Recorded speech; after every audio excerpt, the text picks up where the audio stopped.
Hello and welcome to the Daily Collegian's Penn State Michigan homecoming game recap. My name is John Stutz. I'm here joined by John McGonigal, Steve Petrella, and Anna Orso. And we're here to talk about the incredible 43-40 overtime victory that Penn State had on Saturday. Unfortunately, guys, no storylines to talk about this week. Nothing to talk about.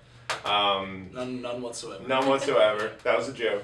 But Steve, obviously Penn State, they come in 2.5, 3-point underdog, and most people thought it should have even been a little bit more than that. And what happened on Saturday, left I think most fans speechless. Yeah, Penn State had about 12 lives in that game. There were plenty, almost half a dozen times where I said, "Okay, the game's over. Okay, the game's over. Okay, the game's over." When Michigan scored that touchdown, Devin Funchess, it was 38 yards. Thought it was over. It's an 11-point game. When Amos got flagged for pass interference and Michigan extended that drive, thought it was over.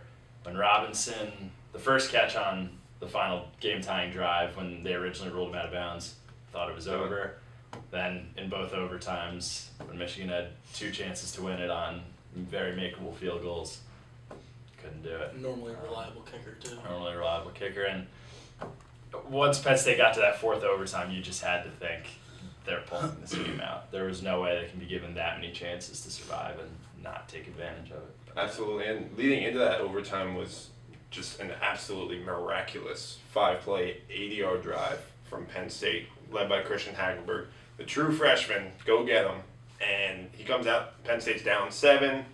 And they have 50 seconds to go 80 yards. And I think most people at this point, this was probably the time when most fans, similar to what you were just saying, probably said, all right, this is probably not going to happen. That was my take on it. And no timeouts. No timeouts whatsoever. And it took 3 big pass plays, one to Allen Robinson, as you just mentioned, one to Felder, which he just kind of picked out of the air in traffic. It was crazy. No idea how that happened. But No idea.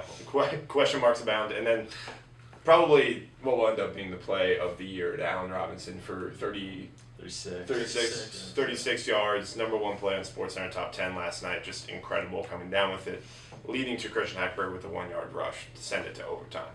So that was just absolutely incredible that Penn State was able to do that. Obviously, there was still more to come with all the overtime sessions, as you said, but Penn State's defense overall, though, I mean, aside from all these crazy things happening, they played pretty formidable game. Yeah, they played well, and they made the stands when it counted. And, I think we saw a completely different defense than what we saw last week. Last week they were lethargic, they were slow, it just felt uninspired and like they weren't there to win. And this week it was like a completely different defense. A couple of the players after the game were talking about how they were playing pissed off and they were so mad after that loss last week that this anger just built up in them all week. And I think you could literally feel it.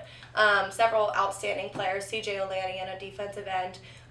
He's been kind of quiet, but has definitely been improving throughout the season and just had a total breakout game yesterday. Had 8 tackles, a forced fumble, 2.5 sacks, a couple pass breakups. So he played some phenomenal defense. And really just the whole front seven really, I think, did a good job and came with a game plan in mind that they were going to contain Devin Gardner. And they did it. They were daring him to pass the ball. They played with a 5-man defensive front a number of times. We're just stacking the box. And so, they went in with a game plan, and I think that it was very, very clear. Absolutely. And you talk about, not necessarily achieving what a lot of people thought that they could have done with defense. That's something that with Bill Belton, who I know, John, you took a look at in the past day or so, that's something that he's been dealing with almost his whole career at Penn State, but a little bit of a vindicating day yesterday. yeah, you look at his stat line, 27 rushes for 85 yards, 3.1 yards per carry. That's not a career day by any means. If you look at it just from the box score, this he's had 100-yard rushing games before. But you look at what he did in overtime specifically.